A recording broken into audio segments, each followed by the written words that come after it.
खेला होबे, खेला होए गैलो।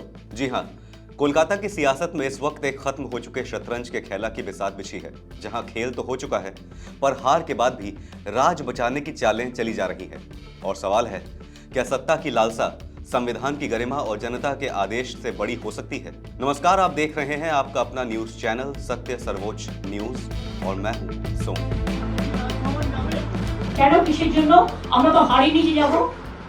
হারলে আমি যদি শপথ নিতে যেতাম তাহলে আমি রেজিগনেশনটা করতাম। এখন তো কোশ্চেन डाजंट अराइज।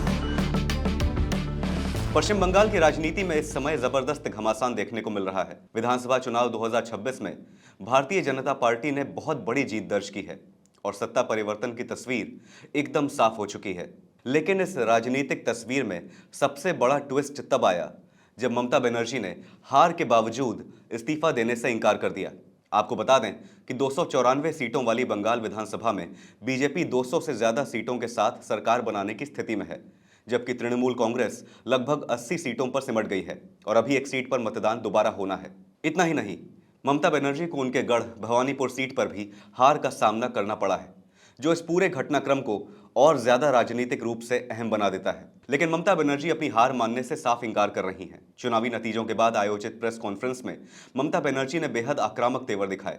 उन्होंने साफ शब्दों में कहा कि वो एक आजाद पंछी हैं और शेर की तरह लड़ेंगी, वो इस्तीफा नहीं देंगी। उन्होंने चुनावी हार को स्वीकार करने के बजाय इसे जनादेश नहीं बल्कि साजिश करार दिया। ममता बनर्जी ने आरोप लगाया कि चुनावी प्रक्रिया में गड़बड़ी हुई है और उनकी पार्टी को योजनाबद्ध तरीके से हराया गया है। उन्होंने अपने समर्थकों से शांत रहने की अपील की, लेकिन यह भी कहा कि वो इस फैसले के खिलाफ राजनीतिक और कानूनी लड़ाई जारी रखेंगी। उन्होंने आरोप लगाया कि 100 से ज्यादा सीटों पर गड़बड़ी और धांधली हुई है। दूसरी ओर ममता बनर्जी को चुनाव में पटखनी देने वाले बीजेपी के मुखर नेता शुभेंदु अधिकारी ने ममता बनर्जी को संविधान का हवाला देते हुए नसीहत दी। उन्होंने कहा कि संविधान में साफ लिखा है कि अगर मुख्यमंत्री बहुमत खो देता है तो उसे पद पर बने रहने का नैतिक अधिकार नहीं है। उन्होंने ममता से तत्काल इस्तीफा देने की मांग की। अब नैतिकता और चुनाव परिणाम के प्रति सम्मान को अलग रख दिया जाए तो भी सवाल उठता है कि अगर कोई मुख्यमंत्री चुनाव हार जाए और फिर भी इस्तीफा न दे तो संविधान क्या कहता है? भारतीय संविधान के अनुसार मुख्यमंत्री का पद विधानसभा में बहुमत पर निर्भर करता है।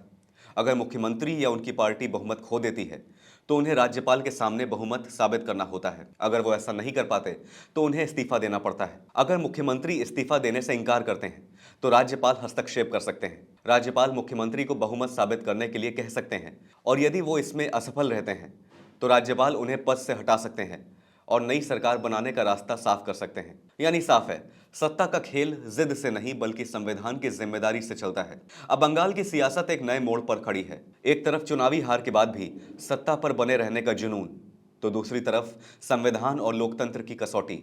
देखना दिलचस्प होगा कि आगे ये सियासी लड़ाई किस दिशा में जाती है। अब सबकी नजरें राज्यपाल के अगले कदम पर टिकी हैं, क्योंकि वही तय करेंगे कि लोकतंत्र की इस जंग में अगला अध्याय क्या होगा। जनादेश आ चुका है, तस्वीर साफ है।